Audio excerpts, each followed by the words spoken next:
ನಿರುದ್ಯೋಗಿ ಮನುಷ್ಯ ಎಂದೂ ಕೆಲಸ ಮಾಡಂಗಿಲ್ಲ, ಯಾವುದೂ ಕರ್ತವ್ಯ ಮಾಡಂಗಿಲ್ಲ. ದೇಶಕ್ಕೆ ವಾಜ್ಯ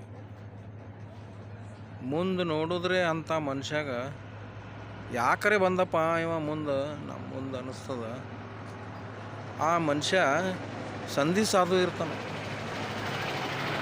ಇನ್ನೊಬ್ರು ಜೀವ ತಿರ್ಲಿಕ್ಕೆ ಹೊಟ್ಟಿರ್ತಾನವ. ಅಂಥ ಮನುಷ್ಯಂಗ ಯಾರೇ ನೆಮ್ತಾರೇನು?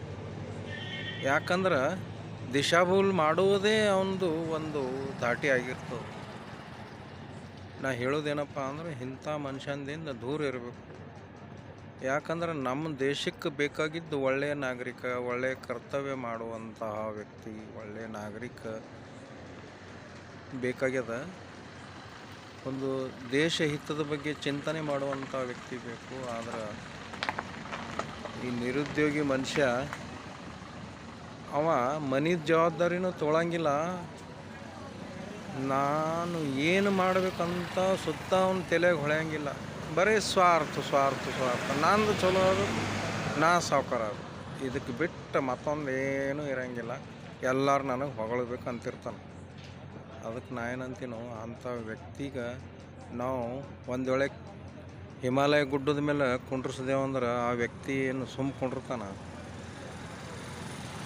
ಅವ ಮತ್ತೊಂದಿಟ್ಟು ಜೀವ ತಿರ್ಲಿಕ್ಕೆ ಶುರು ಮಾಡ್ತಾನೆ. ಈ ಬಟ್ಟಿನ ಉಗುಳು ಈ ಬಟ್ಟಿಗೆ ಹಚ್ಚುತ್ತಿರ್ತಾನೆ, ವ್ಯಾಮರ್ಸ್ತಿರ್ತಾನೆ ಎಲ್ಲರಿಗೆ.